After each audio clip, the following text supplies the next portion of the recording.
Hi, it's Barbara Ireland. I read some comments under a YouTube interview I had done recently, and what struck me is how many people said they didn't want to be here, that they were suffering so much they would rather just leave this planet right now. First of all, I want to send you my heartfelt support if you're in that boat. I have been there. Yes, we all have, to our varying degrees. Every single person walking this planet has had their share of struggles and hardships and very difficult moments in their lives. I was on antidepressants for years and years. I get it, okay? I don't want you to think for a moment that because I look so happy and cheerful, because I am very often happy and cheerful these days, that I don't understand. I very much understand. And even though I am happy and cheerful today, I went through a year and a half of one of the hardest times of my entire life recently. And I've been out of it for the past 4 months, and my life has been very joyful again. These times come. Life is not an easy experience, life on earth, but you signed up for this. You did. You signed up for this, my friend. You knew what you were getting into. I know it just seems wild to have said yes to whatever you're experiencing right now. In my understanding, this is how it works. You're given a choice. You don't have to come here. You signed up to come here. You signed up for the challenges you're having.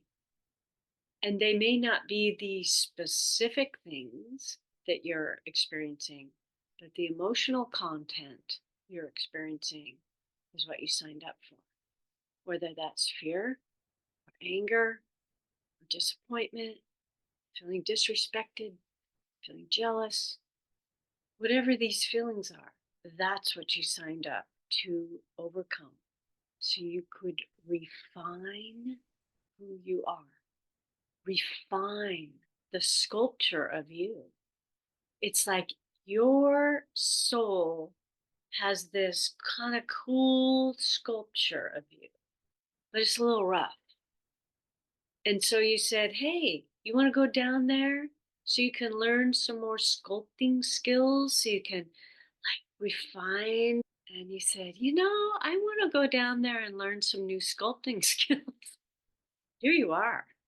The sculpting on an earthly plane is not an easy job.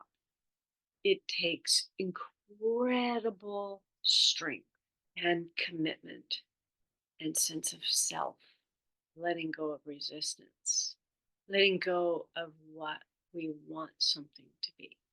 Because whatever is going on in your life right now is going on in your life right now. It doesn't matter how much you don't want it to be going on. It is going on. And you're probably listening to me going, yeah, shut up, Barbara. I know it's going on. Yeah, I know. I get you. But the real suffering starts coming in when we resist what's happening instead of just going, dang, I really, really do not like what's happening, but it is happening. So, what am I going to do about it? How am I going to come face to face with what is happening? How am I going to greet what is happening right now? How am I going to accept and transmute what is going on right now?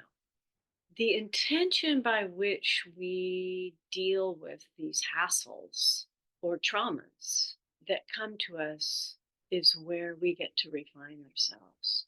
How does one accept and then transmute what's happening in our lives when it's really, really hard? I have two things I want to share with you today.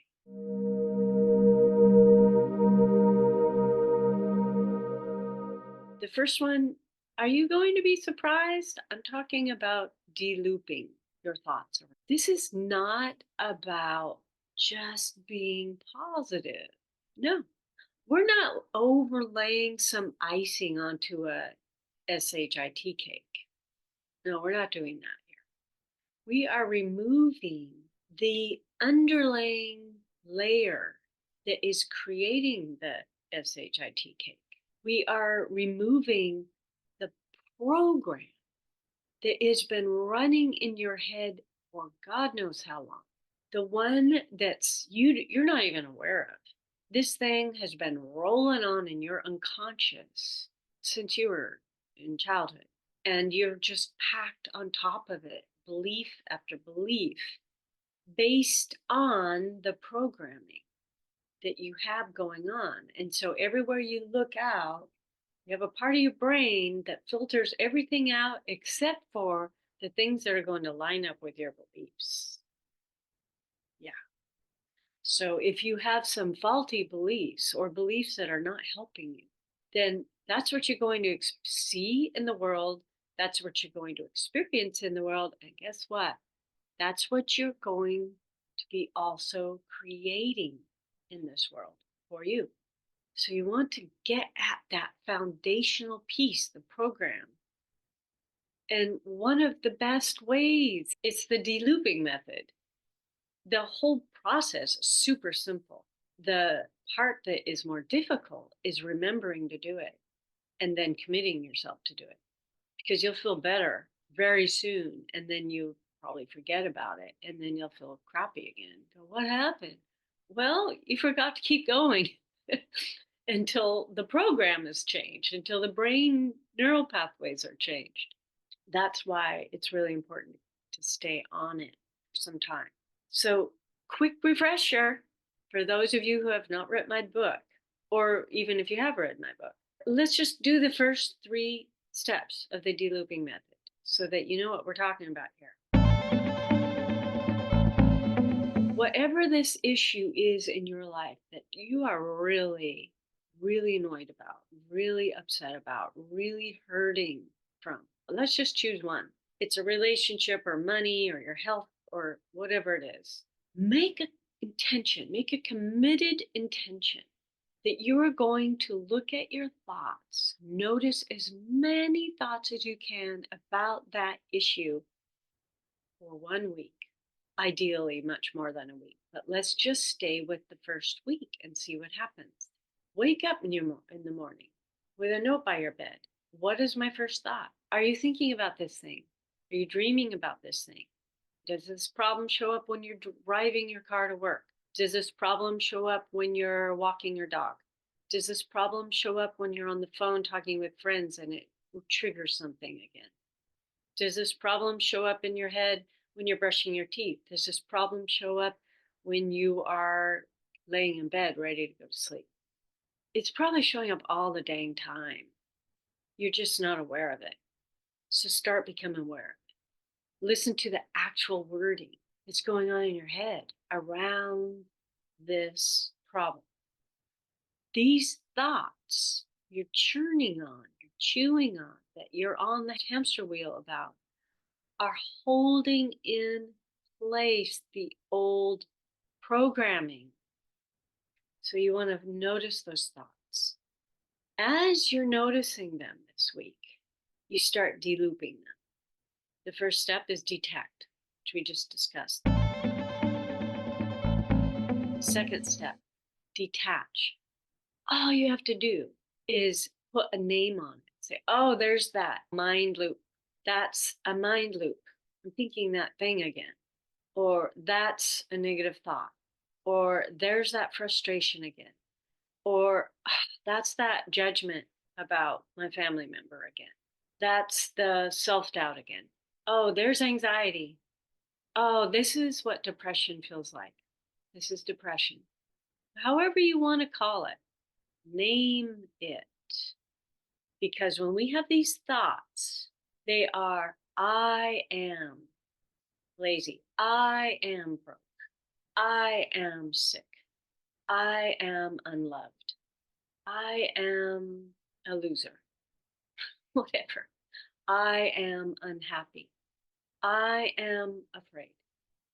I am I am. Think of it. These are identity phrases. Do you want that to be your identity? All those things? Any of those things? No. So when you name this thought, you say, oh, that's a mind loop that says, I'm unhappy. That is now over here. Your thought is over here. It's a thought. It's a thought form. It's over there. It's not you. It's not your identity. You now have separation. So this second second step is called detach. You just detached from the mind. The third step is detour. When you detach by naming it, I know that sounds so light, like how could that do anything? But you will notice, you're going to start noticing how much better you feel just by naming it. But when you name it and then you're feeling better, not too much longer, that thought's going to bounce right back in your head because that's what it's done forever. It just comes back in. That's why it's a mind loop. It loops. So you need to make an intention to actually detour your mind to something else so you don't go back to the old thought. So once you have detected the thought, you've detached from it by naming it, then what else are you going to put your mind on now? Ideally, it's something fun or engaging or physical. Those things always shift the mind easier. So it could be petting dogs, anything physical, 5 minutes of basketball on a hoop, jogging, or focusing on trees or gardening, or could be cooking, could be an art project, calling your friend, not talking about your problem. It could be breathing. It could be positive podcasts, inspiring ones, affirmations, or I like mind loop mantras, is what I call them. Anyway, there's lots of things to detour. So think of some way you can actually move your mind. Once you've done those three things, you have broken the loop, and you'll need to do it again and again and again because these loops come back. Your brain has engraved these neural pathways in there. You're reformatting these old neural pathways. So that's what I would say for number one. Number two is EFT tapping, because the second phase of the de-looping method, which is not outlined in my book, is about removing the emotional, let's just call it baggage. It's actually coagulated energy of emotion that has been jammed into the body, in the stomach, in the heart, in the shoulders, in the headaches, arthritis. It's all over the body. And these things cause health concerns, and your sweet body is hanging on to them. It's like, I don't know how it deals with it, but we need to allow that stuff to move through us. So EFT tapping is one of the fastest, easiest ways I know to start shifting it out.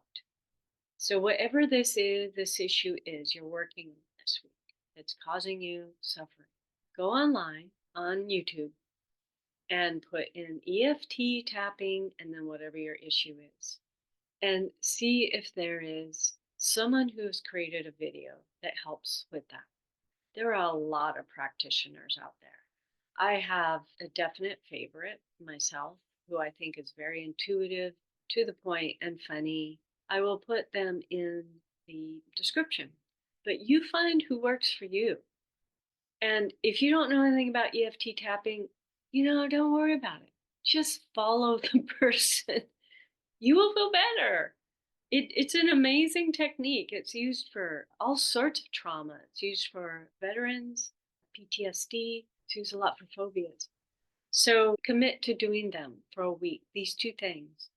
And let me know in the description how you're feeling after a day or two or a week, or even just after listening to this video. If this gives you hope, that's what I'm hoping for. because we've all been where you've been in our varying ways. And just know you're not alone, and you will get through it.